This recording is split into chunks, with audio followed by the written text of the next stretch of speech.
أعوذ بالله من الشيطان الرجيم بسم الله الرحمن الرحيم إن الذين آمنوا وعملوا الصالحات سيجعل له الرحمن ودا صدق الله مولانا العظيم وصدق رسوله النبي الحبيب الكريم বাংলাদেশের ঐতিহ্যবাহী দরবার বাজুকা দরবার শরীফের আজকের এই বার্ষিক ইসালে সওয়াব মাহফিলের মুহতারাম সভাপতি, এই দরবার শরীফের সম্মানিত সাহেবজাদাগণ, বিশেষভাবে আমাকে যিনি মহব্বত করে দাওয়াত করে এখানে এনেছেন, আমার অত্যন্ত পরম শ্রদ্ধাভাজন বড় ভাই হযরতুল আল্লামা মুফতি আবিদুল হক নকশবন্দি মাদ্দাজিল্লাহুল আলী, সম্মানিত মুরব্বিয়ানে কেরাম, যুবক ভাইরা, পর্দার ভিতরের মা বোনেরা, আপনাদেরকে আমি আবারও সালাম দিচ্ছি। আসসালামু আলাইকুম ওয়া রাহমাতুল্লাহি ওয়া বারাকাতুহু। মাইকের অপারেটর ভাইকে অনুরোধ করব, বাহিরে আপনার মাইকের আওয়াজ অনেক সুন্দর, কিন্তু ভেতরে আমাদেরকে টানতেছে, রিল্যাক্স হইতে হবে। গলা টেনে বসিয়ে দিলে তো আমরা কথা বলতে পারবো না। সম্মানিত হাজিরিন, আল্লাহর শুকর গুজার করছি যে আমি সুদূর সিলেট থেকে এই দীর্ঘ পথ অতিক্রম করে, এবং আপনারা নিশ্চয় আমার সাথে একমত হবেন, আপনাদের এলাকা অত্যন্ত ব্যাকওয়ার্ড, রাস্তাঘাটের অবস্থা অত্যন্ত খারাপ। তো আল্লাহ পাক এত দূর থেকে আমাকে এখানে আসবার তৌফিক দান করেছেন, আর আপনারা বিভিন্ন অঞ্চল থেকে এসে আজকে এই আল্লাহর মহান ওলিদের মাহফিলে শরীক হওয়ার আল্লাহ পাক তৌফিক দান করেছেন। মহান মুনিবের আলিশান দরবারে হৃদয়ের সমস্ত ভালোবাসা উজাড় করে উচ্চ আওয়াজে সকলে পড়ি আলহামদুলিল্লাহ। সবাই পড়ি নাই, সবাই পড়ুন আলহামদুলিল্লাহ। সবাই আমার সাথে একটু পড়ুন ইয়া রব্বি লাকাল হামদু কামা ইয়ামবাগি লিজালালি ওয়াজহিকা ওয়া কাদিমি সুলতানিক। সাউন্ড বাড়ানোর দরকার নেই, সাউন্ড আগেরটা ঠিক আছে, কারণ গলাটা যেন না টানে এই ব্যবস্থা করে, সাউন্ড কম ভালো। সম্মানিত হাজিরিন, আমি ইচ্ছা করেছি আপনাদের সামনে যে কতটুকুন কথা বলি, আপনাদেরকে এটা বোঝানোর, আল্লাহ যদি তৌফিক দেন, যে আমরা ওলি আল্লাহদের দরবারে আসি কেন, ফায়দা কি। আপনারা কি শুনতে রাজি আছেন? বলেন, রাজি আছেন? আমাদের দেশে অনেক শায়েখ আছেন, শায়েখ। এর মধ্যে একজন শায়েখ আছেন, তার নাম কাজী ইব্রাহিম। সে এক বক্তব্যের মধ্যে বলেছে, পীর ধরা আর লাং ধরা এক কথা। আপনারা কি এই বক্তব্য কেউ শুনেছেন? শুনেন নাই? মোবাইল চালাইলে শুনতেন আর কি, যারা মোবাইল চালায় তারা জানে পীর ধরা আর লাং ধরা এক কথা। পড়েন না নাউযুবিল্লাহ। লাং কি বুঝেন আপনারা? লাং জামাই রাখি আরেকজনের সাথেই করার।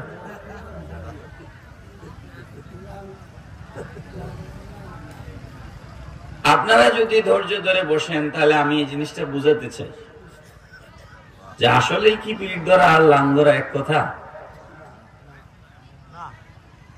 কোরআন থেকে বুঝাবো, হাদিস থেকে বুঝাবো, যদি আপনারা বুঝতে চান। রাজি আছেন ইনশাআল্লাহ? ইনশাআল্লাহ, ইনশাআল্লাহ, মাশাআল্লাহ। সবাই এসে বসে গেছেন, আলহামদুলিল্লাহ, আলহামদুলিল্লাহ, মারহাবা।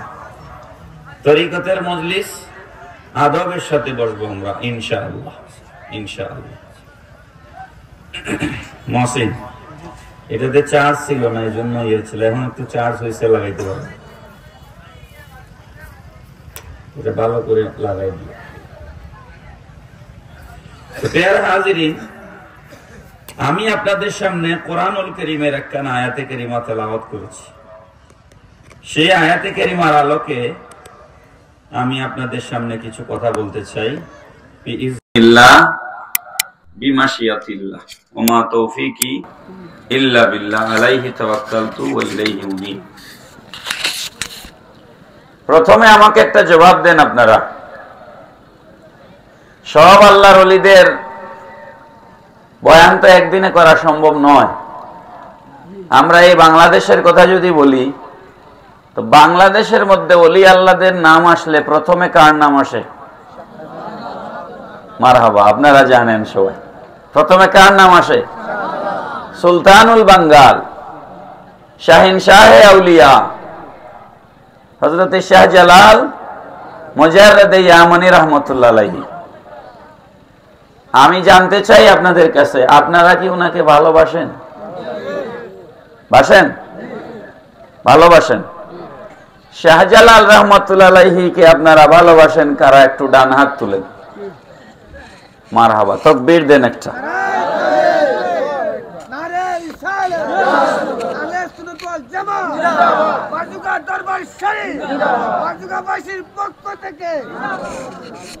মারহাবা। শাহজালাল রাহমাতুল্লাহ আলাইহি ইয়ামেন থেকে যখন সিলেটে আসেন, তখন ওনার বয়স ছিল 33 বছর। কত বছর? সিলেটে আসছেন উনি 1303 ইংরেজি সনে। বর্তমানে চলছে 2025। 1303 ইংরেজিতে তিনি সিলেটে আসছেন। 2025 থেকে 1303 বিয়োগ করলে শাহজালাল সিলেটে আসার সময়সীমা আমরা পাই, তিনি সিলেটে এসেছিলেন আজ থেকে 720 বছর আগে। কত বছর আগে? 720 বছর আগে। এখন আপনারা আমাকে বলেন, 720 বছর আগে যিনি সিলেটে এসেছিলেন, তিনি তো এখন দুনিয়ায় নাই, আসেননি? কে কে শাহজালালকে দেখছেন? হাত তুলেন। মাশাআল্লাহ, আপনারা সজাগ আছেন। আপনারা সজাগ আছেন। বাবা তুমি বসো, তোমার দরকারের সময় দাঁড়াইও। হ্যাঁ, আমরা কেউ শাহজালাল রাহমাতুল্লাহ আলাইহিকে দেখি? কেউ দেখছি? ভালোবাসি কেন? আমি বাজুকা দরবার শরীফের মাহফিলে আসছি, বিনা পয়সায় আসছি? বলেন, এখানে যত হুজুর আসছেন সবাই হাত দিয়ে দেওয়া হবে, বিনা পয়সায় কেউ আসবেন না। বিনা পয়সায় ওয়াজ করার হুজুর নাই। কেউ কন্টাক্ট করেন, কেউ কন্টাক্ট করেন না, ঠিক না? এই যে গতকাল সবে বরাতের রাত গেল, এই গত 15 দিন ধরে আমরা আমাদের মায়ের বাবার কবর জিয়ারত করছি, নিজেরা করছি, হুজুরকে দিয়ে করাইছি। মসজিদের ইমাম সাহেবকে টাকা 100, 200, 500 তৌফিক অনুযায়ী দিয়ে বলছি, হুজুর আসেন আমার বাবার কবরটা জিয়ারত করেন। আমি সাথে গেছি। আমি কলিমা কালাম ভালো করে জানি না, সূরা কেরাত ঠিকঠাক মতো পড়তে জানি না, এই জন্য হুজুরকে নিয়ে গেছি, হাদিয়া কয়টা দিছি, হুজুর আমার বাবার কবর জিয়ারত করেন। ঠিক না বেঠিক? কোন হুজুর এরকম কি কোনোদিন পাইছেন যে পয়সা ছাড়াই আপনার বাবার কবর জিয়ারত করে এসে বলছে, ভাই আপনার বাবার কবর জিয়ারত করে আসছি? না, থাকতে পারে, খুব কম, এগুলা হাজারে একজন পাইতে পারেন, ঠিক না? তো আপনি হুজুরের 200 টাকা 500 টাকা দিয়ে বাবার কবর জিয়ারত করাচ্ছেন, আর আপনি সারা বছর টাকা জমিয়ে গাড়ি রিজার্ভ করে, প্রাইভেট কার, নোহা হাইয়েস, বাস রিজার্ভ করে, পকেটের পয়সা খরচ করে শাহজালাল রাহমাতুল্লাহ আলাইহির মাজার শরীফ জিয়ারতে যান। কথা ঠিক না বেটি? শাহজালাল কি 720 বছর আগে এমদাদ সাহেবের পকেটে 2 টাকা দিয়ে দিয়ে গেছিলেন যে এমদাদ সাহেব বাজুকা গিয়ে আমার তারিফ করবা, এই নাও হাদিয়া দিয়ে গেলাম? করছেন এরকম? কোন হুজুরকে হাদিয়া দিয়ে গেছেন শাহজালাল? কিন্তু হুজুররা শাহজালালের পক্ষে বয়ান করেন কিনা বলেন? পয়সা পাইয়া না পয়সা না পাইয়া? আপনারা যে জিয়ারতে যান পকেটের পয়সা খরচ করে যান না? এত মহব্বত শাহজালালের প্রতি, চাউল বিক্রি করিয়া, দান বিক্রি করিয়া আপনি জিয়ারতে যান। কথাটা কি ঠিক না বেটি? এই ভালোবাসা আপনার অন্তরে কিভাবে আসলো? আল্লাহ পাক রব্বুল আলামিন বলছেন, ইন্নাল্লাযীনা আমানু ওয়া আমিলুস সালিহাতি সায়াজআলু লাহুর রাহমানু উদ্দা। বড় করে বলেন সুবহানাল্লাহ। আমার মালিক রব্বুল আলামিন বলেন, আমার কিছু বান্দা আছে যারা ঈমান আনবার মতো ঈমান এনেছে, আর নেক কাজ করবার মতো নেক কাজ করেছে। সারা রাত জেগে রাকাতের পর রাকাত নফল নামাজ পড়েছে, রাত ঘুমায় নাই, তাহাজ্জুদের নামাজ আদায় করেছে, কোরআন তেলাওয়াত করেছে। ওয়া ইয়াতাকাররাবু ইলাইয়া বিন নওয়াফিল। আমার বান্দা যখন 5 ওয়াক্ত নামাজ, রমজান শরীফের রোজা, ফরজগুলো যখন যথাযথভাবে আদায় করে, আদায় করবার পর যখন নফল ইবাদত বন্দেগীর মধ্যে যখন ডুবে যায়, আল্লাহ রাব্বুল আলামিন বলেন, ওয়া ইয়াতাকাররাবু ইলাইয়া বিন নওয়াফিল। আমার বান্দা নফল বন্দেগীর মাধ্যমে আমার নিকটে চলে আসে। নফল বন্দেগীর মাধ্যমে আল্লাহর নৈকট্য লাভ করে। একটা ছোট্ট উদাহরণ দেই, বিষয়টা বুঝবেন। আপনি বাড়িতে একটা চাকর রাখছেন, কাজের লোক রাখছেন, যে আপনার গরু রাখালি করে, যে আপনার ধান ক্ষেত করে, যে আপনার অন্যান্য সব কাজ করে দেয়। 2টা লোক আপনার বাড়িতে আছে, কাজের লোক। একজন সন্ধ্যা হইলেই দৌড় মারে, আর আরেকজন বলে, চাচা, দাদা, বাবা যাই বলুক, যে কাজ তো এটা করলাম, ওইটা করলাম, শেষ, আর কিছু বাকি আছে, আপনার কি কিছু লাগবে? বলে না? এরকম মানুষ আছে না? অফিসে একজন 9টা 5টা অফিস করে, সে 5টা ঘড়ির কাটার দিকে থাকায় 5টা বাজলেই দৌড় দেয়। আরেকজন 5টা বাজার পর 6টা বাজতেছে, 7টা বাজতেছে, তারপর অফিস থেকে যায় না, বস বসে আছেন অফিসে। বলে, বস আপনার কিছু লাগবে? বস কি দুইজনরে সমান ভালোবাসবেন? বলেন, জবাব দেন। আমার কথা মনে আপনারা বুঝেন না, নাকি ঘুমাই গেছেন? বস কি দুইজনরে সমান ভালোবাসবেন? যেই লোক ওভার টাইম করে তার প্রতি বসের মায়া বেশি থাকবে, ঠিক না? আমরা যারা 5 ওয়াক্ত নামাজ আদায় করে রোজা রেখে তারপর যখন আমরা ওভার টাইম করি, ওভার টাইম মানে আওয়াবিন পড়ি, ইশরাক পড়ি, চাশতের নামাজ পড়ি, তাহাজ্জুদ পড়ি, কোরআন তেলাওয়াত করি, জিকির আজকার করি, তখন আল্লাহ পাক বলেন, ওয়া ইয়াতাকাররাবু ইলাইয়া বিন নওয়াফিল। আমার ওই বান্দা নফল বন্দেগীর মাধ্যমে আমার নিকটে চলে আসে। নিকটে আসলেই শেষ নয়, এরপর আল্লাহ পাক বলছেন, যখন সে আমার নিকটে চলে আসে, তখন আমি আমার ওই বান্দাকে ভালোবাসতে শুরু করে দেই। বড় করে বলেন না সুবহানাল্লাহ। ভালোবাসলে কি হয়?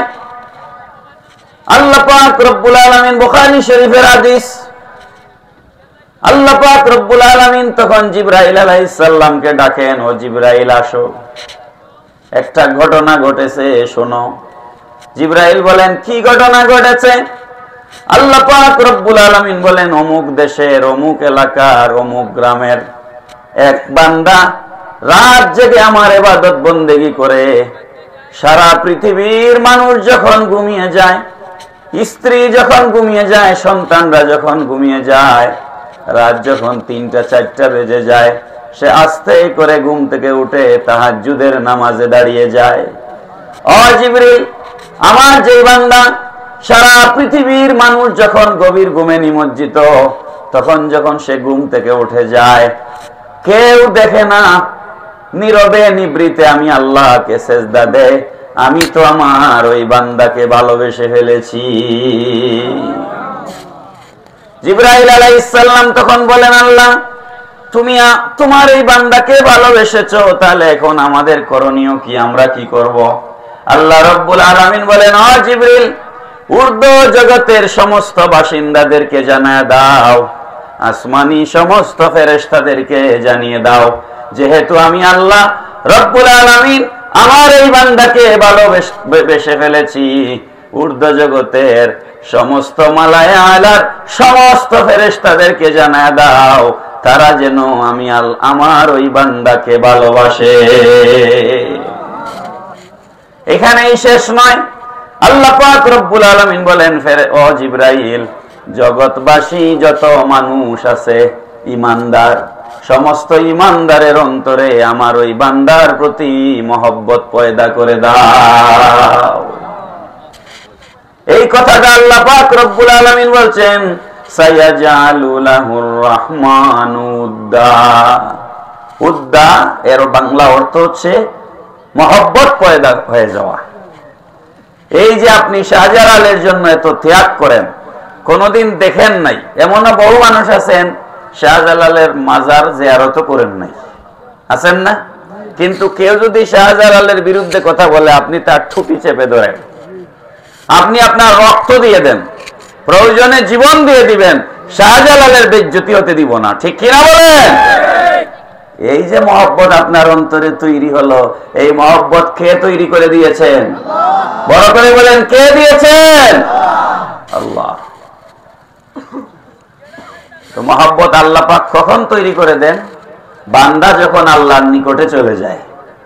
নিকটে কিভাবে চলে যায়? নফল বন্দেগীর মাধ্যমে। বলেন না, কিভাবে চলে যায়? কিন্তু আফসোসের বিষয়, আপনারা আমার কথাটা কিভাবে নিবেন জানি না। আফসোসের বিষয়, এরকম পীরও আছে যে এক ওয়াক্ত নামাজও পড়ে না, সেও পীর দাবি করে। আমাদের দেশে এরকম আছে না নাই? বলেন, আছে না নাই? যে নিজে নামাজ পড়ে না, সে নিজে জাহান্নামী। কিয়ামতের ময়দানে সর্বপ্রথম আল্লাহ রাব্বুল আলামিন তার বান্দার কাছ থেকে দুইটা জিনিসের হিসাব নেবেন। একটা হচ্ছে দুনিয়াতে যদি খুন করে, ওই খুনের হিসাব। আল্লাহ পাক বলবেন, আমি জান দিয়েছিলাম, তুমি তাকে হত্যা করেছিলে, এবার তুমি তার জান ফেরত দাও। কিয়ামতের ময়দানে আল্লাহ পাক এই হিসাব চাইবেন প্রথম। আর সর্বপ্রথম আল্লাহ পাক কিয়ামতের ময়দানে নামাজের হিসাব চাইবেন। এজন্য হাদিস শরীফে নবীজি বলেছেন, আস-সালাতু রাসুল ইবাদাত, নামাজ হচ্ছে সমস্ত ইবাদতের মাথা। গলা কাটা লাশ, মাথা নাই, গলার থেকে নিচের অংশ আছে, এটা কার বডি আমরা চিনতে পারি না। মানুষকে চিনি আমরা এই চেহারা দিয়ে, ঠিক কিনা বলেন? আল্লাহ পাক হাসরের মাঠে মানুষকে উঠাবেন, সে দুনিয়াতে কতটুকু আমল করেছে না করেছে তার পরিচয় হবে নামাজ দিয়ে। এখন কোন পীর যদি বলে নামাজ লাগে না, সে পীর না শয়তান? বলেন, সে পীর না শয়তান?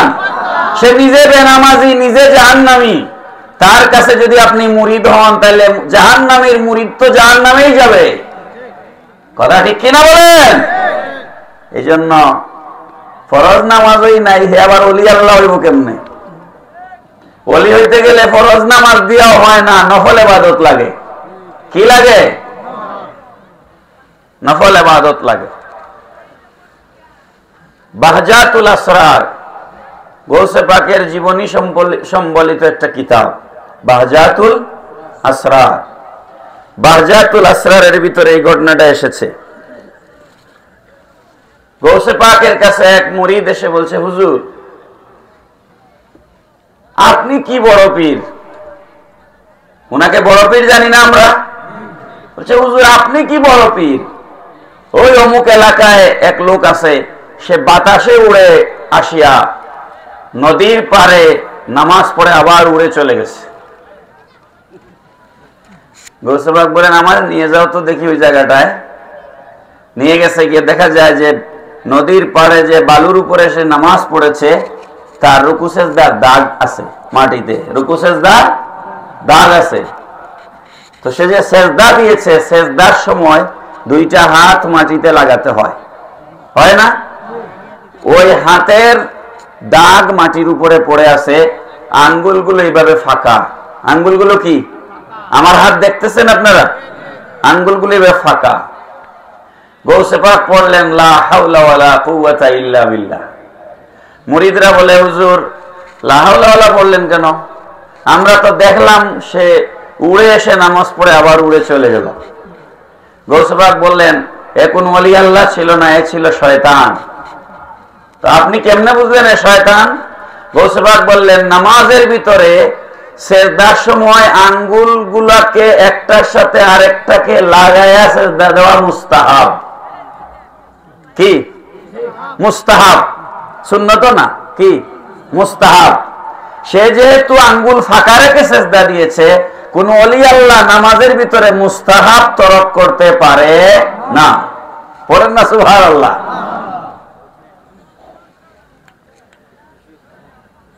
তো যে আল্লাহর ওলি মুস্তাহাব ছাড়েন না, সে যদি বলে নামাজ লাগে না পীর হইলে, তো এ কি ওলি না শয়তান? বাড়িয়ে বললাম না ঠিক বললাম? গৌস পাকের কথা যখন বললাম, আরেকটা ছোট্ট ঘটনা শোনেন। উনি একবার রাস্তা দিয়ে হেঁটে যাচ্ছেন, তো মানুষের সুরতে, সুফি দরবেশের সুরতে শয়তান এসেছে গৌস পাকের কাছে। এসে বলছে, হে আব্দুল কাদের জিলানী, তুমি এত বেশি ইবাদত বন্দেগী করেছো, তোমার উপরে আল্লাহ এত খুশি হয়েছেন, আল্লাহ খুশি হয়ে ঘোষণা দিচ্ছেন আগামী জীবনে, ভবিষ্যৎ জীবনে তোমার আর কোনো নামাজ রোজা লাগবে না। পড়েন না নাউজুবিল্লাহ। আমার ওয়াজ বুঝেন আপনারা? তাহলে নাউজুবিল্লাহ পড়লেন না কেন? আওয়াজ করে বলেন নাউজুবিল্লাহি মিন যালিক।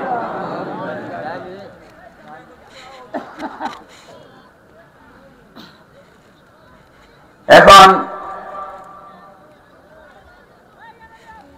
গায়েবী একটা আওয়াজ হলো, বিকট একটা আওয়াজ হলো যে আব্দুল কাদের, তোমার মতো বহু পীরকে আমি ধ্বংস করে দিয়েছি, কিন্তু তুমি বেঁচে গেলে তোমার গভীর এলেমের কারণে, গভীর জ্ঞানের কারণে। গৌস পাক আবার বললেন, লা হাওলা ওয়ালা কুওয়াতা ইল্লা বিল্লাহ। লা হাওলা ওয়ালা যখন পড়লেন, উপরে একটা বিকট আওয়াজ হয়ে দুয়ার মতো হয়ে আসমানে মিশে গেল। সঙ্গী সাথী মুরিদরা জিজ্ঞেস করেন, হুজুর আপনি কেমনে বুঝলেন এটা শয়তান? গৌসে পাক বলেন, ও আমার মুরিদেরা রে শোনো, যিনি দুনিয়া এবং আখিরাতের বাদশা নবী, যাকে সৃষ্টি না করলে আল্লাহ পাক রব্বুল আলামিন আসমান জমিন আরশ কুরসি লৌহ কলম, যেই ইনসান কোনো কিছুই সৃষ্টি করতেন না, যেই নবীকে সৃষ্টি না করলে আল্লাহ রব্বুল আলামিন যে আমাদের রব, সেটাও আল্লাহ পাক প্রকাশ করতেন না।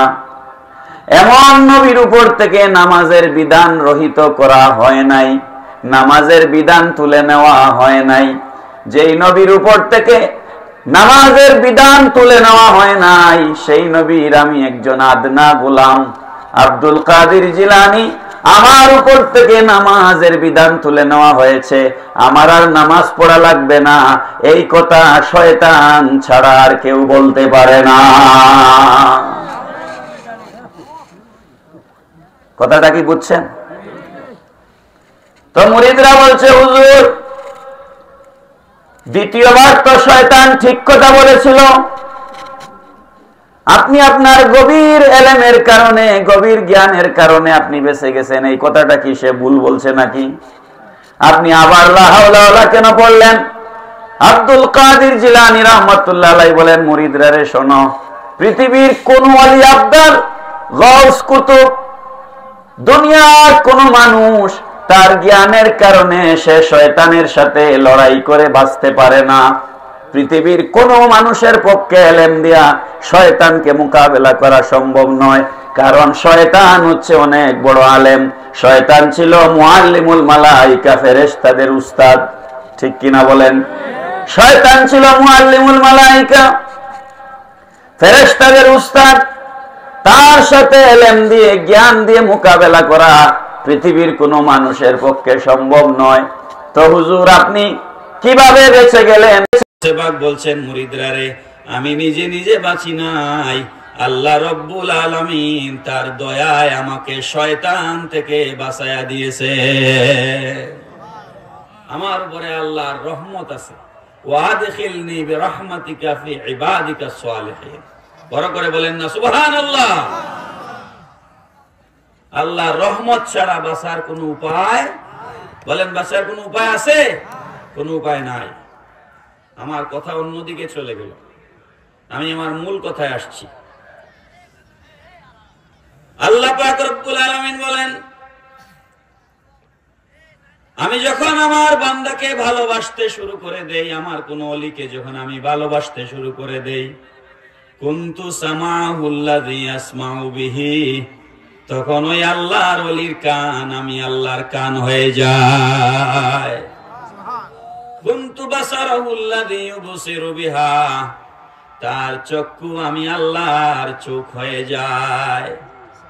ওয়া কুনতু ওয়াখাযাহু বিয়াদিহি, সে যখন তার হাত দিয়ে ধরে তখন ওটা আমি আল্লাহর হাত হয়ে যায়।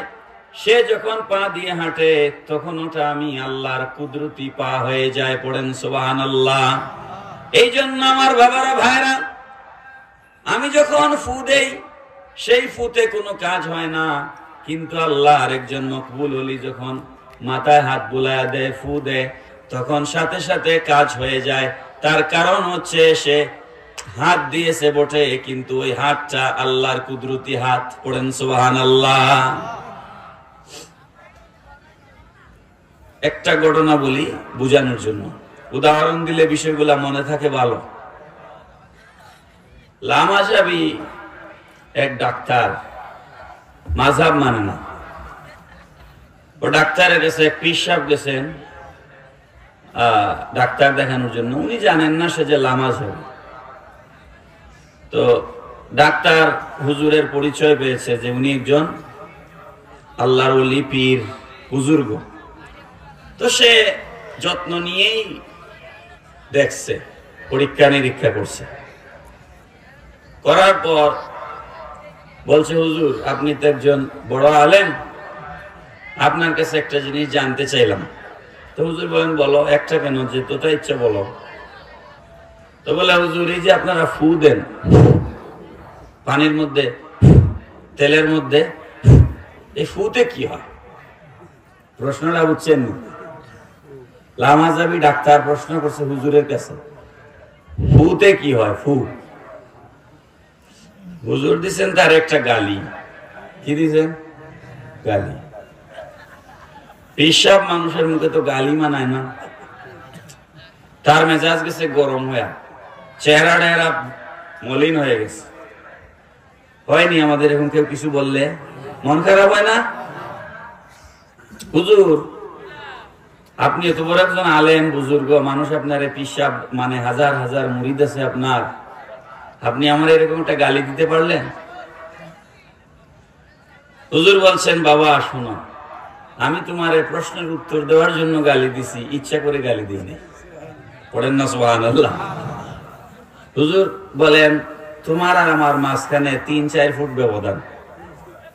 ডাক্তার দেখাইতে যারা চেম্বারে গেছেন তারা তো জানেন, ডাক্তার এক পাশে বসে টেবিলের, আর এক পাশে রুগীরে বসায়, ঠিক না? আর করোনা ভাইরাস আসার পরে তো গ্লাসের ভিতর থেকে দেখে। কথা ঠিক না বেটি?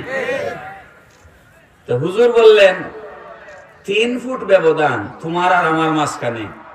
তুমি টেবিলের ওই পারে, আমি এই পারে। আমি তোমার একটা সরও মারি নাই, থাপ্পড়ও দেই নাই, ডিলও মারি নাই, একটা কাগজও ঠুকা মারি নাই। আমি 3 ফুট দূর থেকে একটা গালি দেওয়ায় তোমার কলিজা উলট পালট হয়ে গেল, চেহারা মলিন হয়ে গেল। তো আমার ফুয়ে কি মানুষের কলিজা উলট পালট হইতে পারে না? পড়েন না সুবহানাল্লাহ। হুজুর বুঝছি, হুজুর বুঝছি। ফুয়ে কাজ হইতে পারে কিনা, কিভাবে হইতে পারে বুঝাই দিই। বুঝতে হবে, বুঝিয়া যান। আপনারা যদি আমার কথা মনে রাখতে পারেন, বহুত বড় বড় মোল্লাদেরকে আপনারা বহসে হারাই ফেলতে পারবেন। আলেম লাগবে না, আপনারাই পারবেন। আমার কথাগুলো মনে রাখতে হবে। আপনার বাড়ির দক্ষিণ পাশে একটা ফুলের বাগান আছে। কি আছে? দক্ষিণ এই কারণে বলছি, বাংলাদেশের দক্ষিণ পাশে হচ্ছে বঙ্গোপসাগর, এই জন্য আমাদের দেশের বাতাসটা বেশি দক্ষিণ দিক থেকে প্রবাহিত হয়। আপনার বাড়ির দক্ষিণ পাশে কি আছে বললাম? ফুলের বাগান আছে। যদি বাতাস আসে আপনার নাকে এসে কি লাগবে? ফুলের ঘ্রাণ লাগবে, লাগবে নি?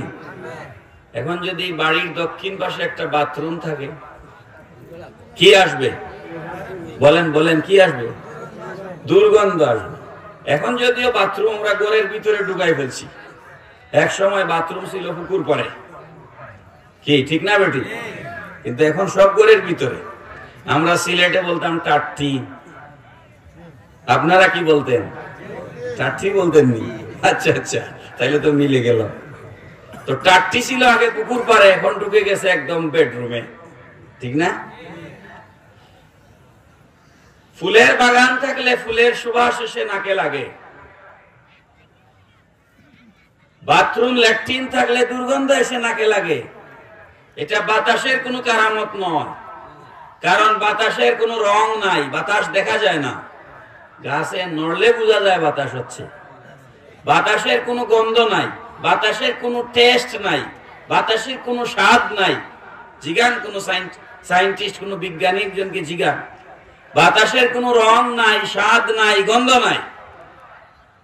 বাতাস ফুলের বাগান ছুঁয়ে আসলে সুঘ্রাণ নিয়ে আসে, বাতাস বাথরুম ছুঁয়ে আসলে দুর্গন্ধ নিয়ে আসে। এটা বাতাসের কেরামত নয়, এটা ওই ফুলের বাগানের কেরামত আর বাথরুমের সমস্যা। তো যখন একজন আল্লাহর ওলি, তিনি যখন 100 রাকাত প্রতিদিন নফল নামাজ পড়েন, শত শতবার, হাজার হাজার বার নবীজির উপর দুরূদ শরীফ পাঠ করেন, আপনি নাক ডেকে ঘুমাচ্ছেন, হুজুর ঘুম থেকে উঠে তাহাজ্জুদ পড়ছেন। আপনি ঘুমাচ্ছেন, পিশাব হুজুর আল্লাহর জিকিরে মগ্ন হয়ে আছেন। যিনি জিকির করতে করতে, দুরূদ শরীফ পড়তে পড়তে, আল্লাহকে সেজদা দিতে দিতে তার কলব এমন ভাবে পরিষ্কার হয়েছে, আল্লাহ আল্লাহ আল্লাহর জিকিরের দরবের মাধ্যমে তার কলবের ভিতরে আল্লাহর অস্তিত্ব যখন বসে গেছে, ওই কলব ছুঁয়ে ভিতর থেকে যেই বাতাস আসে, যে ফু বের হয়, সে ফুতে অ্যাকশন হয়ে যায়। এই জন্য আমার ফু আর পিশাব হুজুরের ফু এক সমান। আমার কথা কি আপনারা বুঝলেন? হযরত মুজাদ্দিদ আল-ফিসানি শেখ আহমদ ফারুকি সরহিন্দি রাহমাতুল্লাহি তাআলা আলাইহি, আল্লাহর নবী ভবিষ্যৎবাণী করে গেছেন, তিনি 2000 বছরের দ্বিতীয় সহস্রাব্দের 1000 বছরের মুজাদ্দিদ। বড় করে বলেন সুবহানাল্লাহ। মুজাদ্দিদ আল-ফিসানি রাহমাতুল্লাহি আলাইহি মাকতুবা শরীফের মধ্যে লিখেছেন, আমার দাদা শ্বশুর রংপুর বরকতিয়া খানকা শরীফের মরহুম পীর সাহেব হযরত শাহ মুহাম্মদ মুতিয়া আহমদ আফতাবী রাহমাতুল্লাহ আলাইহি ফার্সি থেকে মকতুবা শরীফের বাংলা অনুবাদ করেছেন 5 খণ্ড। ওই মকতুবা শরীফ পরবর্তীতে বাজারে অনেক নকল হয়েছে। ডক্টর মোহাম্মদ শহীদুল্লাহ 18টা ভাষা জানতেন। তিনি মকতুবা শরীফের অনুবাদ করেছেন। এই কথা শোনার পর চট্টগ্রাম থেকে রংপুর গিয়ে মুফতি আহমদ আফতাবী হুজুরের সাথে দেখা করেছে, যে কেমন লোক, যিনি মকতুবা শরীফের অনুবাদ করেছে, তাকে দেখা দরকার। 18 বছর 9 মাস অক্লান্ত পরিশ্রম করে মকতুবা শরীফের অনুবাদ করেছে। 18 বছর 9 মাস। কি ডেডিকেশন ছিল তরিকতের প্রতি, পীরের প্রতি। মুজাদ্দিদ আল-ফিসানি রাহমাতুল্লাহ আলাইহি মকতুবা শরীফের মধ্যে লিখেছেন, আমি কেন তরিকায়ে মুজাদ্দিদিয়া এটা কেন আবিষ্কার করলাম? তরিকার নাম কি? মুজাদ্দিদিয়া তরিকা। বড় তরিকা 4টা। কয়টা? বড় তরিকা 4টা, কাদরি, চিশতি, নকশবন্দি, মুজাদ্দিদি। মুজাদ্দিদ আল-ফিসানি রাহমাতুল্লাহ আলাইহি বলছেন, কুরআনুল কারীম তিলাওয়াতের মাঝখানে একটা আয়াত আমাকে আটকায় দিল। আয়াতটা হচ্ছে আল্লাহ পাক রব্বুল আলামিন বলেছেন, মা খালাকতুল জিন্না ওয়াল ইনসা ইল্লা লিয়াবুদুন। পড়েন সুবহানাল্লাহ। আল্লাহ পাক রব্বুল আলামিন বলেন, ও দুনিয়ার মানুষেরা এবং জিন জাতি, জিন এবং ইনসান, এই দুই জাতিকে আমার ইবাদত ছাড়া আর কোনো কিছুর জন্য আমি সৃষ্টি করি নাই। ভালো করে গভীর মনোযোগ দিবেন। আপনি যখন দোকানে বসে ব্যবসা করলেন, আপনি যখন অফিসে গিয়ে চাকরি করলেন, আপনি যখন ক্ষেতের জমিনে গিয়া ধান রোপণ করলেন, চারা রোপণ করলেন, আপনি যখন বাজার হাটে গিয়া মাছ কিনলেন, তরি তরকারি কিনলেন, আপনি যখন স্বামী স্ত্রী একত্রিত হইলেন, এগুলা কেমনে ইবাদত হইল? আল্লাহ তো বলেছেন, জিন আর ইনসান এই দুই জাতিকে আমি আমার ইবাদত ছাড়া আর কোনো কিছুর জন্য সৃষ্টি করি নাই। তাহলে ইবাদত হলো কেমনে? গরু রাখা কি ইবাদত? ধান চাষ করা কি ইবাদত নাকি? ব্যবসা বাণিজ্য করা কি ইবাদত নাকি? মুজাদ্দিদ আল-ফিসানি রাহমাতুল্লাহ আলাইহি বলেন, এই প্রশ্নের উত্তর আমি পাচ্ছি না। কেমনে 24 ঘন্টা আল্লাহর ইবাদত হবে? ঘুমাইলে কেমনে ইবাদত হবে? হাঁটলে কিভাবে ইবাদত হবে? ব্যবসা করলে কিভাবে ইবাদত হবে? এই জন্য আমি মুজাদ্দিদ আল-ফিসানি অনেক গভীর চিন্তা ভাবনা করে জিকিরে খফি আবিষ্কার করেছি। জিকিরে খফি, গোপন জিকির, কাদরিয়া তরিকায় উঁচা জিকির করা হয়, নকশবন্দি মুজাদ্দিদি তরিকায় নিচু জিকির করা হয়। কি আপনারা জানেন তো নাকি? জিকিরে খফি আমি আবিষ্কার করেছি। বান্দা কোন একজন পীরের কাছে মুরিদ হবে, ওই পীর তার কলবের মধ্যে আল্লাহ আল্লাহ আল্লাহ আল্লাহ তার কলবের মধ্যে সবক দিয়ে দিবেন। কি দিয়ে দিবেন? সবক দিয়ে দিবেন। তার কলবের ভিতরে আল্লাহ আল্লাহ হার্ট পাম্পিং করে। হার্ট কি করে? যাদের হার্ট অ্যাটাক হয়, হার্ট অ্যাটাক কি জানেন? হার্টের পাম্পিং বন্ধ হয়ে যায়, তখন স্প্রিং লাগায় দেয় ভিতরে, রিং। এই পাম্পিং না করলে হার্ট চলে না। প্রতিটা পাম্পিং এর ভিতরে, প্রতিটা সেকেন্ডে হার্টের ভিতরে যখন আল্লাহ আল্লাহ আল্লাহ আল্লাহ আল্লাহ জিকির জারি হয়ে যাবে, তখন আল্লাহর বান্দা স্বামী স্ত্রী যখন মিলন করছে, তার কলবে আল্লাহ আল্লাহ জিকির জারি আছে। বান্দা যখন দোকানে গেছে, কলবে আল্লাহ আল্লাহ জিকির জারি আছে। বান্দা যখন ব্যবসা প্রতিষ্ঠানে গেছে, কলবের ভিতরে আল্লাহ আল্লাহ জিকির জারি আছে। বান্দা যেখানেই যাক, তার কলব যখন আল্লাহর নামে জারি হয়ে যায়, দিন রাত 24 ঘন্টা শয়নে স্বপনে, জাগ্রত অবস্থায়, ঘুমন্ত অবস্থায়, নিদ্রা অবস্থায়, সর্বাবস্থায় আল্লাহর বান্দা আল্লাহর জিকিরে মশগুল থাকে। বলেন সুবহানাল্লাহ। এজন্য নকশবন্দি মুজাদ্দিদি তরিকা খুবই গুরুত্বপূর্ণ। কলবের ভিতরে আল্লাহ জিকির জারি করে দেওয়া, এটা হচ্ছে এই তরিকার মূল কাজ। আমার কথা কি আপনারা বুঝতেছেন? প্যারা হাজিরিন, আমার আলোচনা অনেক লম্বা হয়ে যাচ্ছে।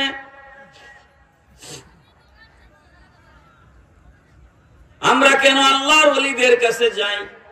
আপনি যদি মুরিদ নাও হন, ভালো করে লক্ষ্য করবেন, আপনি যদি মুরিদ নাও হন, সত্যিকার আল্লাহর ওলির দরবারে গিয়া যদি বসেন, এতেও আপনার ফায়দা আছে। মুরিদ হইলে তো ফায়দা আছে, মুরিদ না হইলেও ফায়দা আছে। ভাই আমার, আপনি যদি একটা আতরের দোকানে যান, আতর যদি নাও কিনেন, গায়ে আতরের কিছু খুশবু আসবে কি আসবে না? দোকানদার এমনি কাটি দিয়ে লাগাই দেয়, নেন ভাই দেখেন, দেয়নি লাগাই, বলেন না? আপনি না কিনলেও কিছু আতর ফ্রি নিয়ে আসছেন, ঠিক কিনা বলেন? পৃথিবীতে কি এরকম কোন ঘটনা আছে যে আল্লাহর ওলির কোন মুরিদ, আল্লাহর ওলির কোন খাদেম, যে আল্লাহর ওলির ব্যাগ বহন করেছে, আল্লাহর ওলির অজুর পানি বহন করেছে, আল্লাহর ওলির খেদমত করেছে, এমন কোন মানুষ ডাকাইত হইছে, এমন কোন ঘটনা আসেনি? এমন কোন ঘটনা আছে যে আল্লাহর ওলির খাদিম চুর হয়েছে? এমন কোন ঘটনা আসেনি। কারণ আল্লাহ পাক বলেছেন, ইয়া আইয়ুহাল্লাযীনা আমানুত্তাকুল্লাহা ওয়া কুনু মা'আস সাদিকিন। হে আমার বান্দারা, তোমরা আল্লাহকে ভয় করো আর আমার ওলি আল্লাহদের সঙ্গী হয়ে যাও। ওলি আল্লাহদের সঙ্গী হইলে লাভ আছে না নাই ভাই? বলেন, লাভ আছে না নাই? আপনি যদি ওলি পীর নাও হইতে পারেন, কমপক্ষে সুর হবেন না। কথাটা ঠিক না বেঠিক? আপনি একজন ওলির সাথে চললে পীর না হইতে পারলেও সুর তো হবেন না। কথাটা ঠিক কিনা?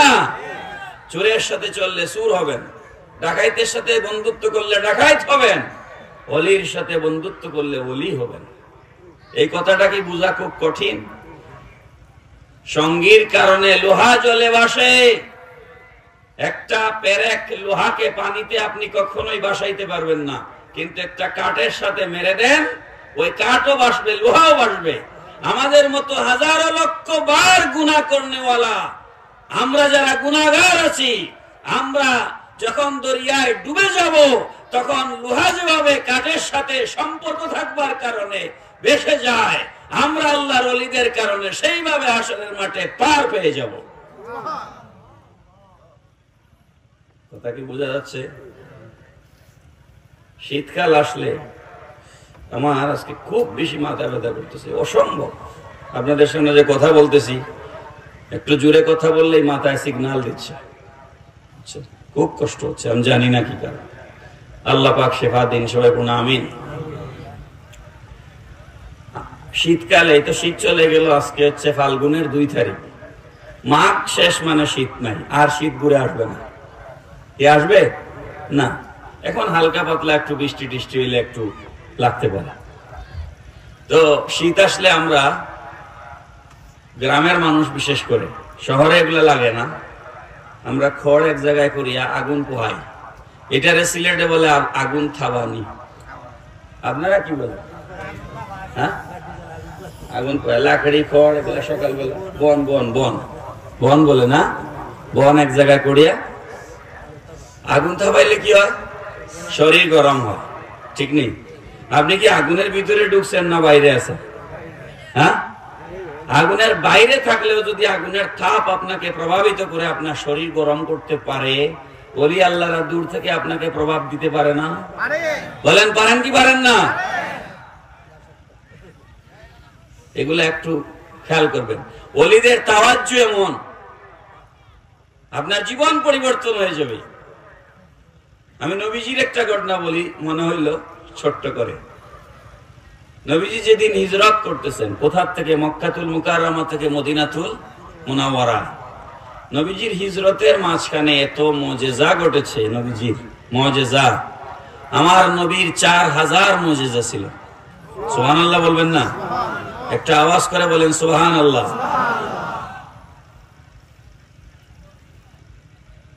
নবীজি যখন হিজরত করতেছেন, আমি একটাই ঘটনা বলবো, সব বলবো না। আবু জাহেলরা মিটিং করে, নবীজি যখন চলেই গেলেন, তারা আটকাইতে পারলো না। আবু জাহেলরা মিটিং করে বলল, মুহাম্মদ সাল্লাল্লাহু আলাইহি সাল্লামকে জীবিত অথবা মৃত কেউ যদি ধরে এনে দিতে পারে, 100 উট পুরস্কার দেওয়া হবে। জোরে বলেন, আরো জোরে।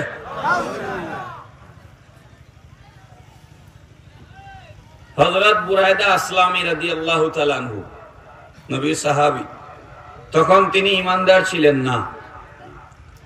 তিনি 70 জন যুবক একত্রিত করে,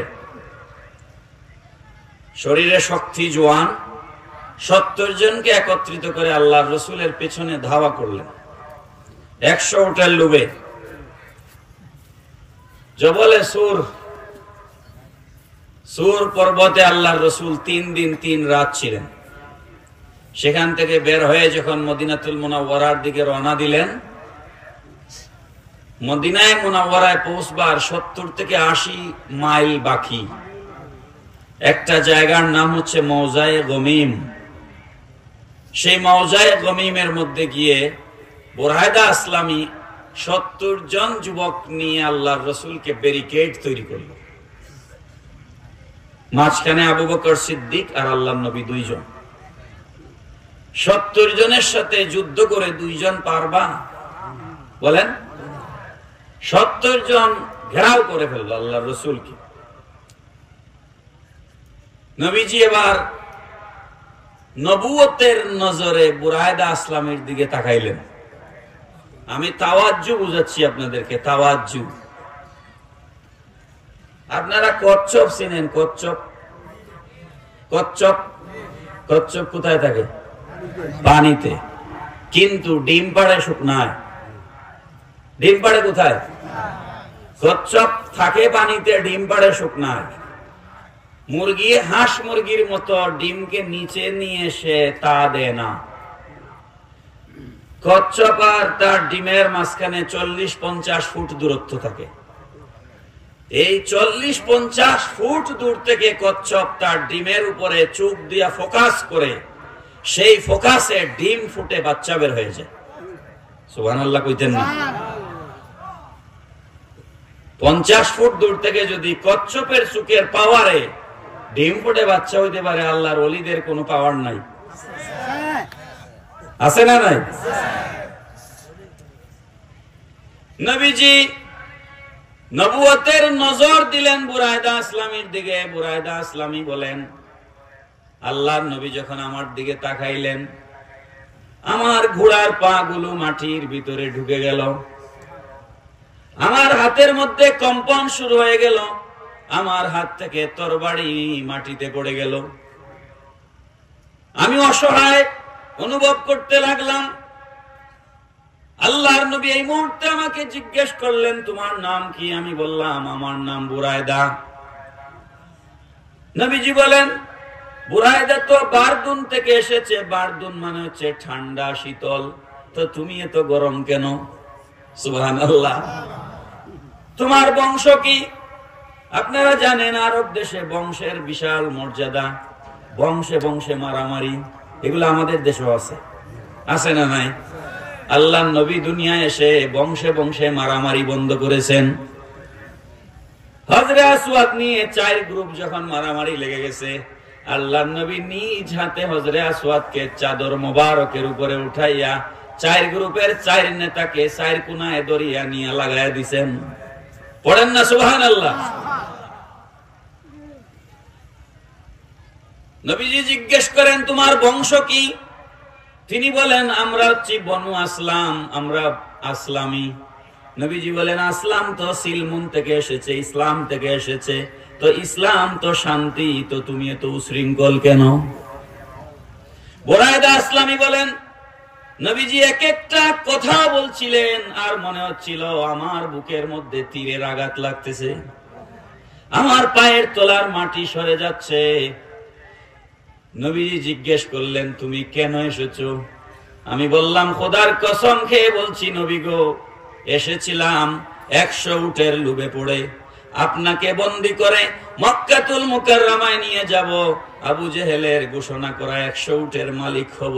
কিন্তু নবী গো, খোদার কসম খেয়ে বলছি, আপনাকে কি বন্দী করে নিয়ে যাব? আমি তো আপনার প্রেমে বন্দী হয়ে গিয়েছি।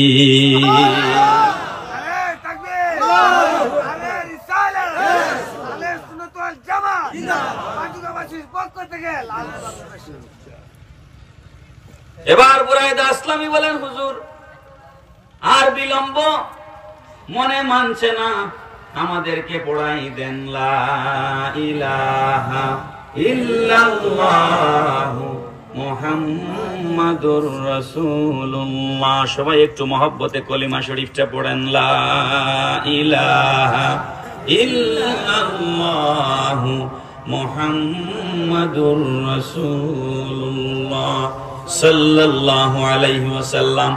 নবীজির এক নজরে 70 জন কাফেরের ঈমান নসিব হয়ে গেল। বড় করে বলেন না সুবহানাল্লাহ।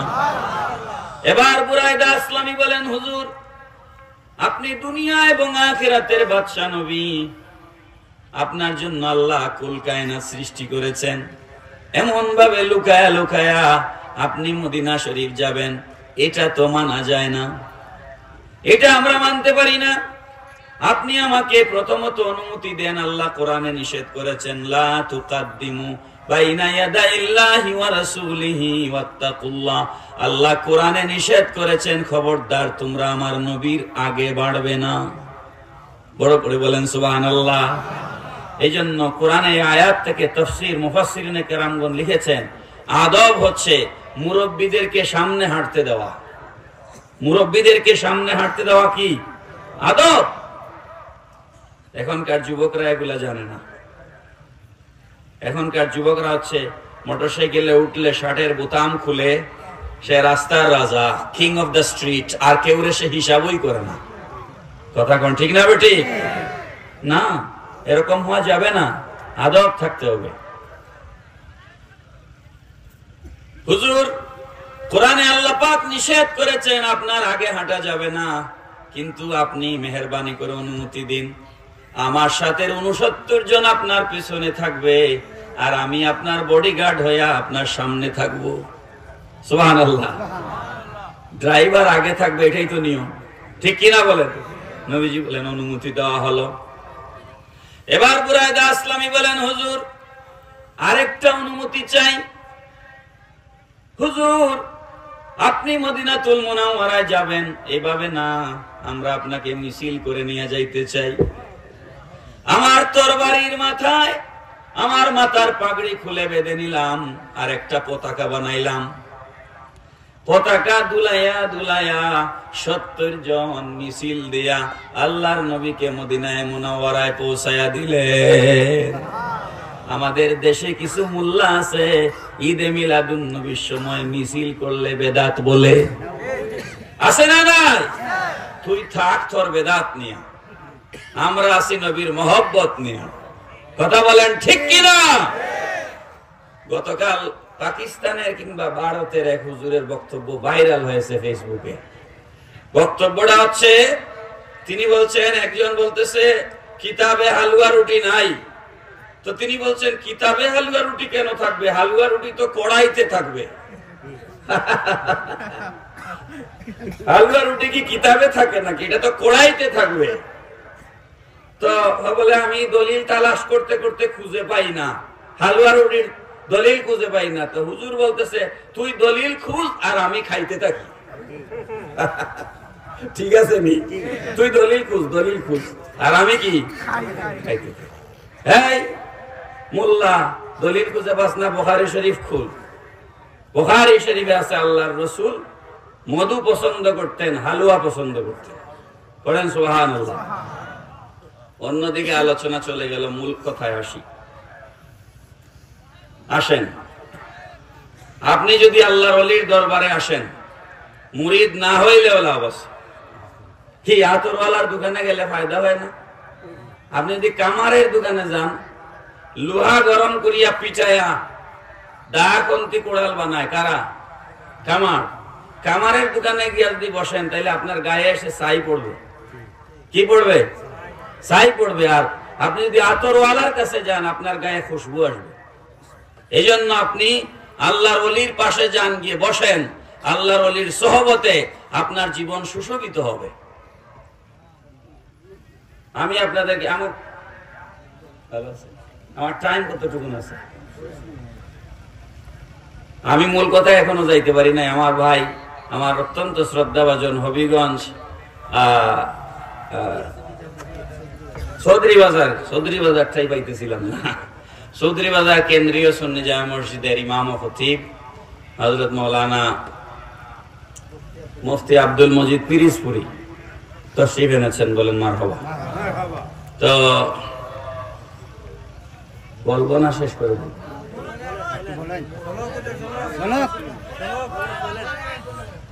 হুজুর চলে আসছে।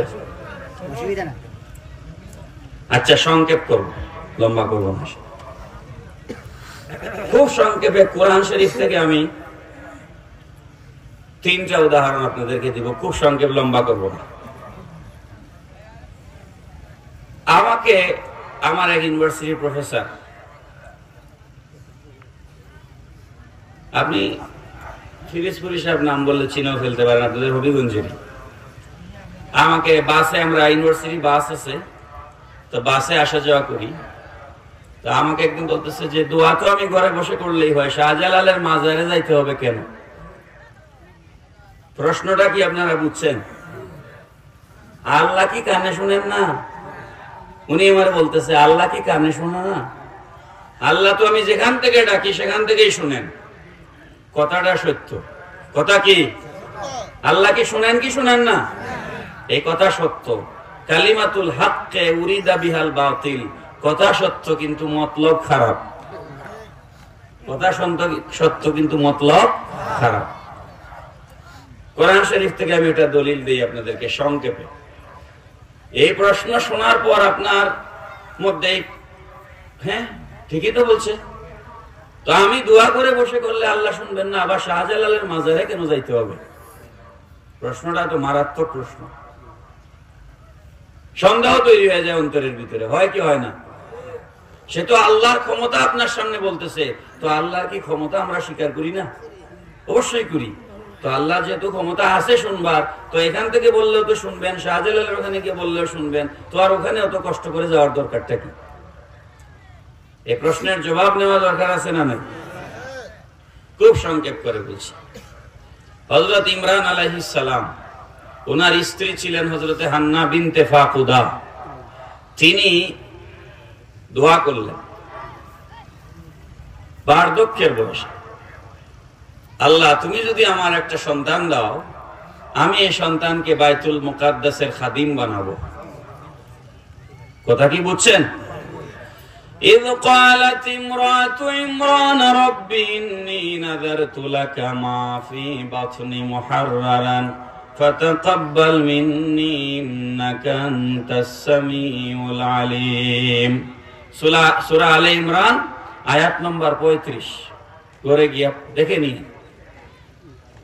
আল্লাহ তাআলা তুমি যদি আমাকে একটা সন্তান দাও, আমি সেই সন্তানকে বাইতুল মুকাদ্দাসের খাদিম বানাবো। ইন্নী নাজারতু, তার মানে নজর, নিয়াজ, মান্নত, এগুলা কোরআন শরীফে দলিল আছে।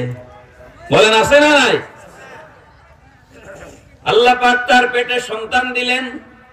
সেই সন্তান তিনি যখন ভূমিষ্ঠ করলেন, ফালাম্মা ওয়াদাআতহা ক্বালাত রাব্বি ইন্নী ওয়াদাআতুহা উনসা। হযরতে হান্না বিনতে ফাকুদা রাদিয়াল্লাহু তাআলা আনহা বলছেন, ও আল্লাহ, আমি তো নিয়ত করেছিলাম তুমি যদি সন্তান দাও, সেই সন্তানকে আমি বাইতুল মুকাদ্দাসের খাদিম বানাবো। এখন আমি কি করব? আমি তো মেয়ে সন্তান জন্ম দিয়েছি। কি সন্তান জন্ম দিয়েছি? এখন মেয়ের মসজিদের খাদিম বানাইতাম কেমনে? বুঝা যায়? বুঝা যায়? আল্লাহ পাক বলেন, আল্লাহু আ'লামু বিমা ওয়াদাত, তুমি কি জন্ম দিয়েছো সেটা তো আমি আল্লাহ জানি, কারণ সন্তান তো আমিই দিয়েছি। সুবহানাল্লাহ। শোনা, মন খারাপ করার কারণ নাই। ওয়ালাইসা যাকারু কাল উনসা, তোমার পেটে যে সন্তান দুনিয়ায় এসেছে, এই মেয়ে দুনিয়ার সাধারণ কোন মানুষের মতো নয়। ওয়ালাইসা যাকারু কাল উনসা, পৃথিবীর অপর পুরুষের চাইতেও এই মেয়ের মর্যাদা বেশি। ওয়া ইন্নী সাম্মাইতুহা মারইয়াম, আর আমি আল্লাহ তোমার সন্তানের নাম রেখে দিলাম মরিয়ম। পড়েন না সুবহানাল্লাহ। আল্লাহ আছে বাচ্চার নাম রেখে দে? আপনার এলাকায় কোন নাম আল্লাহ রেখে দিছে? তো এর বিশেষ মর্যাদা আছে না? আছে। এরপরে মরিয়মের জিম্মাদারি কে নিবেন? মেয়ে মানুষ।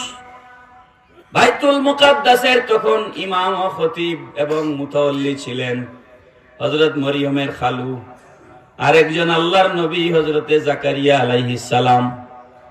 আরো 40 জন জাকারিয়া আলাইহিস সালামার সাহাবী ছিলেন, বুজুর্গ, যারা হচ্ছেন ওখানে বসে বসে কিতাব লিখতেন। 40 জনেই দাবি করেন, হুজুর এই মেয়েকে আমাদেরকে দিয়ে দেন, আমরা তার লালন পালন করব। জাকারিয়া আলাইহিস সালাম বিপদে পড়লেন। আল্লাহ পাক বললেন, ও জাকারিয়া তুমি এক কাজ করো, তোমার ওই 40 জন সাহাবী আর তুমি মিলে 41 জন মিলে পানির মধ্যে কলম নিক্ষেপ করো, যার কলম পানিতে ভেসে উঠবে সে হযরত জাকারিয়ার, সে মরিয়মের দায়িত্ব নিবে। কলমগুলো যখন পানিতে ফেলা হলো, সবগুলা কলম ডুবে গেল, হযরত জাকারিয়া আলাইহিস সালাম আর কলম ভেসে উঠলো। আল্লাহ পাক বলছেন ফাতাকাব্বালাহা রাব্বুহা বিকাবুলিন হাসানিন ওয়া আনবাতাহা নাবাতান হাসানান ওয়া কাফফালাহা জাকারিয়া। বড় করে বলেন আল্লাহু আকবার। কফিল, আরব দেশে থাকছেন কেউ, সৌদি, দুবাই, বাহরাইন, হাত তুলেন তো কেউ থাকলে। কফিল কাকে বলে? কফিল মালিক। আল্লাহ পাক বলছেন ওয়া কাফফালাহা জাকারিয়া, আমি জাকারিয়া আলাইহিস সালামকে মরিয়মের কফিল বানায়া দিলাম। এবার হযরতে জাকারিয়া আলাইহিস সালাম হযরতে মরিয়মের জন্য বাইতুল মুকাদ্দাসের ভিতরে আলাদা একটা রুম বানাইলেন, আলাদা একটা ঘর বানায়া ওখানে ইবাদত করবার জায়গা তৈরি করে দিয়া, জায়নামাজ দিয়া, তাসবিহ দিয়া, সবকিছু দিয়া, ঘরের দরজা বাইরে দিয়ে তালা দিয়ে রাখলেন।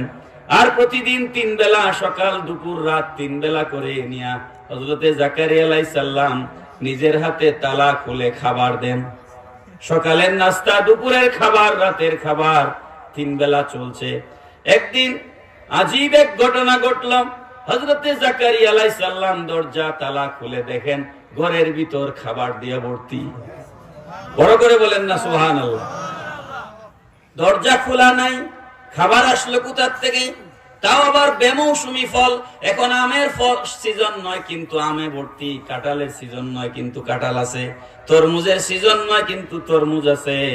হযরতে জাকারিয়া আলাইহিস সালাম মরিয়মকে জিজ্ঞেস করেন, কোরআনে এই ঘটনা এসেছে, কুল্লামা দাখালা আলাইহা জাকারিয়াল মিহরাব ওয়াজাদা ইনদাহা রিজকা। যখন জাকারিয়া আলাইহিস সালাম মেহরাবের ভিতরে ঢুকলেন, ঢুকে দেখলেন এখানে রিজিক দিয়া ভর্তি। কালা ইয়া মারইয়াম আন্না লাকি হাযা। ওরে মরিয়ম, এতগুলো খাবার কোথা থেকে আসলো? দরজা তালা দেওয়া, খাবার কেমনে আসলো? হযরতে মরিয়ম জবাব দেন, কালাত হুয়া মিন ইনদিল্লাহ। বলেন আল্লাহু আকবার। হযরতে মরিয়ম বললেন, এগুলো আমার আল্লাহর পক্ষ থেকে এসেছে। কার পক্ষ থেকে এসেছে? আল্লাহর পক্ষ থেকে এসেছে। ইন্নাল্লাহা ইয়ারযুকু মান ইয়াশাউ বিগাইরি হিসাব। আল্লাহ যাকে ইচ্ছা বেহিসাব রিজিক দান করেন। বলেন না সুবহানাল্লাহ। হযরতে জাকারিয়া আলাইহিস সালাম মনে মনে ভাবলেন, আল্লাহ পাক যদি মরিয়মকে ভালোবেসে মরিয়মের ঘরে যদি বেমৌসুমি ফল দিতে পারেন, তাহলে আমি বুড়া হয়ে গেছি তো কি হয়েছে, আমাকে আল্লাহ বুড়া বয়সে চাইলে সন্তান দিতে পারেন। পারেন কি পারেন না? সন্তান দেওয়ার মালিক কে? কোন পীর সাহেব সন্তান দেন না। কথা আকীদা পরিষ্কার করবেন। কিন্তু পীর সাহেব দোয়া করলে সন্তান হইতে পারে। পীর সাহেব দোয়া করলে সন্তান হতে পারে। পারে কি পারে না? পীর সাহেবের কাছে আমরা সন্তান চাইবো না, দোয়া চাইবো। বাবা আমার জন্য একটু দোয়া করেন, আমার আওলাদ হয় না। কথা ঠিক না বেটি? প্যারা হাজিরিন, হযরতে জাকারিয়া মনে মনে ভাবেন, যেহেতু আল্লাহ পাক মরিয়মকে ভালোবেসেছেন, বেমৌসুমি ফল দিয়েছেন, তাহলে আমি কেন নয়?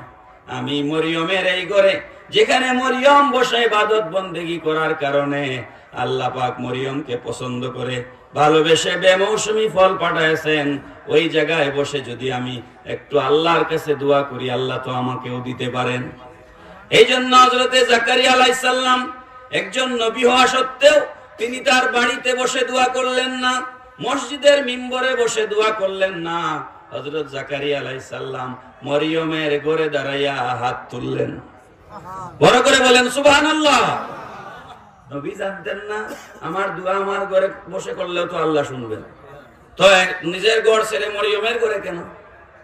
আল্লাহর মকবুল বান্দা বান্দীদের ইবাদতের জায়গা, এটা পবিত্র জায়গা। এই জায়গার মর্যাদা দুনিয়ার অন্য জায়গার চেয়ে আলাদা। ঠিক কিনা বলেন?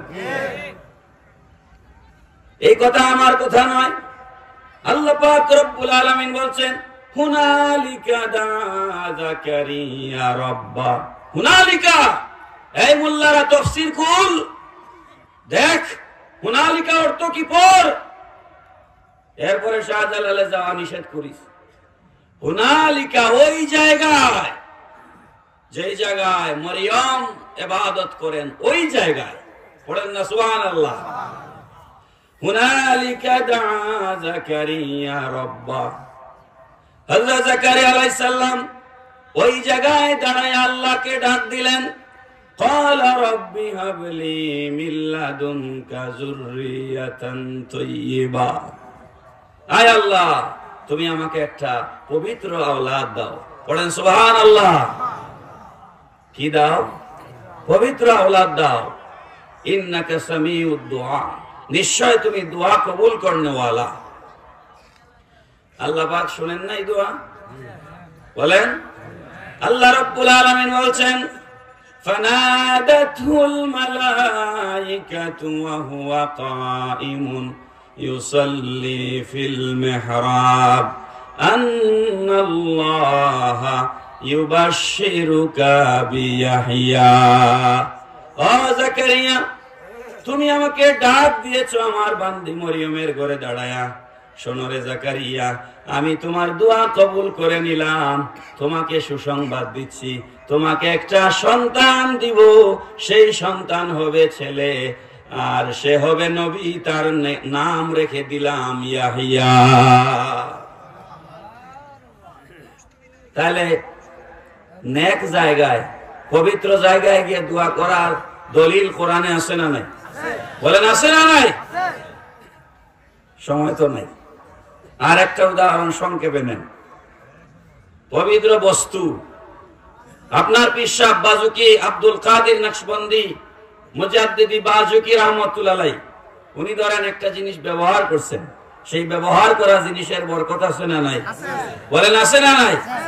এর অর্থ এই নয় যে অনেক দরবারে আছে গিয়া খাটের মধ্যে চুমা খায়, চেয়ারের মধ্যে চুমা খায়।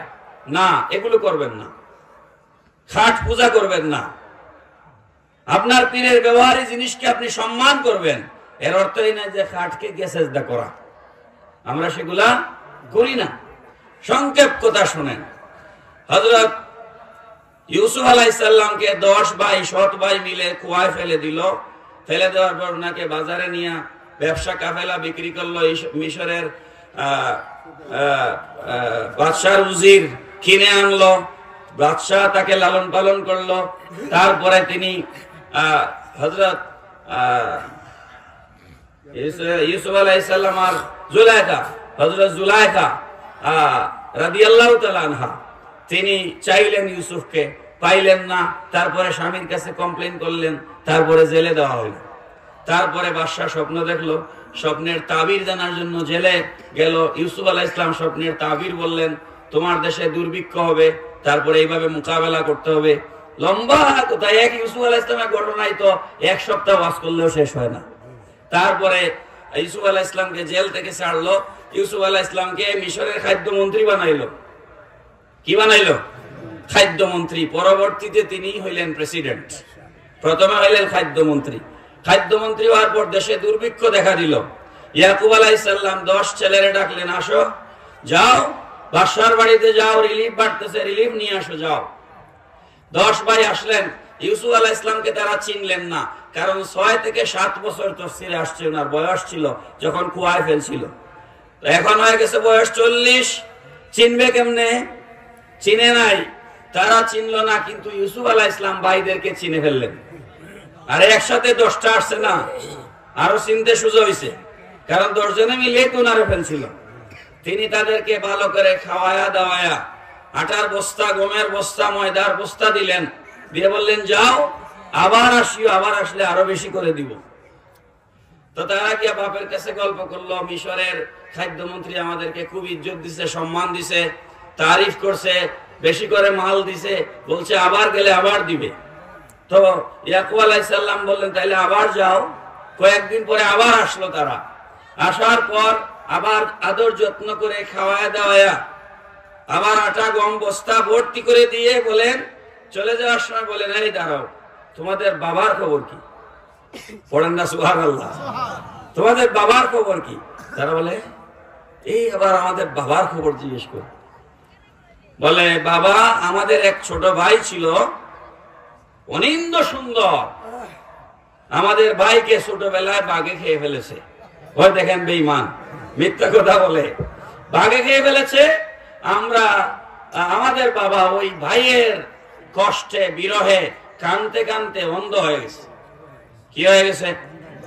অন্ধ হয়ে গেছে। ইউসুফ আলাইহিস সালাম বলেন আচ্ছা তাহলে একটু দাঁড়াও, নিজের গায়ের একটা জুব্বা ভাইদের কাছে দিলেন, নাও এই জুব্বা নিয়া বাবার চোখের উপরে মালিশ করে দিও, ইনশাআল্লাহ চোখের জ্যোতি ফিরে আসবে। সুবহানাল্লাহ বলতেন না? সবাই একসাথে বলেন সুবহানাল্লাহ। আপনারা মনে করলেন এতক্ষণ আমি আমার মন গড়া কথা বললাম? না, কোরআনের আয়াত শুনে এইটা শেষ। ইউসুফ আলাইহিস সালাম বললেন ইযহাবু বিকামিসি হাযা ফাআলকুহু আলা ওয়াজহি আবি ইয়াতি বাসীরা। ইউসুফ আলাইহিস সালাম বললেন যাও, আমার এই জুব্বা নিয়ে যাও, তোমাদের বাবার মুখের উপরে এটা রেখে দিও, তোমাদের বাবার চোখের জ্যোতি ফিরে আসবে। পড়েন সুবহানাল্লাহ। ভাইয়েরা জুব্বা নিয়ে গেল, জুব্বাটা নিয়ে যখন বাবার চোখের উপরে বাবার মুখের উপরে মারলো, ইয়াকুব আলাইহিস সালাম তো চোখে দেখেন না। ইয়াকুব আলাইহিস সালাম বলে উঠলেন কোরআনের কথা এগুলা সাধারণ কিচ্ছা নয়, আল্লাহ পাক বলেছেন আহসানুল কাসাস, পৃথিবীর মধ্যে শ্রেষ্ঠ কিচ্ছা হচ্ছে ইউসুফ আলাইহিস সালামের কিচ্ছা। পড়েন না সুবহানাল্লাহ। বাবা বললেন ক্বালা আবুহুম ইন্নী লাআজিদু রিহা ইউসুফ, হে আমার সন্তানেরা, তোমরা তো আমার সাথে মিথ্যা কথা বলেছো, তোমরা বলেছো ইউসুফকে বাঘে খেয়ে ফেলেছে। আমার ইউসুফ তো মরে নাই, আমি এই জুব্বা থেকে আমার ইউসুফের গায়ের গন্ধ পাচ্ছি। কি সুন্দর না কোরআনের কথাগুলা, সুবহানাল্লাহ। ফালাম্মা আনজাল বাশিরু আলকাহু আলা ওয়াজহি ফারতাদ্দা বাসীরা, যেই মুহূর্তে ওনার চোখের উপরে এই জুব্বাটা মালিশ করা হলো, কোরআনে আয়াতটা দেখেন, ফারতাদ্দা বাসীরা, এক মুহূর্ত বিলম্ব হয় নাই, সাথে সাথে চোখের জ্যোতি চলে এসেছে। এখন আপনারা আমার একটা উত্তর দিতে হবে, ইয়াকুব আলাইহিস সালাম কি সাধারণ মানুষ না নবী? ইউসুফ আলাইহিস সালাম বাবাও নবী, ছেলেও, বলেন বাবাও নবী, ছেলেও নবী। আরেকটা প্রশ্নের উত্তর দেন, চোখের জ্যোতি দেওয়ার মালিক কে? আল্লাহ। আমরা যে দেখি একে অপরকে দেখতেছি, এই পাওয়ার ক্ষমতা কে দিয়েছেন? আল্লাহ দিয়েছেন। তো আল্লাহ আমাদেরকে চোখে জ্যোতি দিচ্ছে, আল্লাহ তার একজন নবীকে চোখের জ্যোতি ফিরাইয়া দিতে পারেন না? আচ্ছা কান ছিলেন ভালো, কান দিয়া চোখ অন্ধ হয়ে গেছে, তাও ভালো, এবার আল্লাহ আবার চোখ ফিরাইয়া দিতে পারেন না? জুব্বা কেন? এই মৌলবী যারা ওসিলা মানে না, এদের গালে আল্লাহ জুতা দিয়ে থাপ্পড় দিয়েছেন।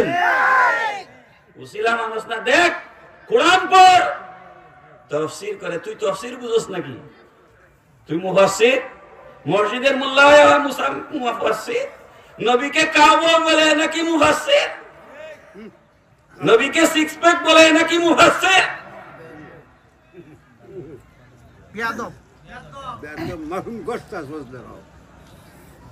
তাফসীর, নবীর মহব্বত ছাড়া কোন তাফসীর হয়? নবীর মহব্বতের নাম তাফসীর। সময় নাই কোনটা বলবো আপনাদের। আল্লাহ পাক রব্বুল আলামিন কিয়ামত পর্যন্ত কোরআনে উসিলার দলিল রেখে দিলেন। নাও আমার এক নবীর চোখের জ্যোতি ফিরাইয়া দেওয়ার জন্য আমি আরেক নবীর জুব্বাকে উসিলা বানাইলাম।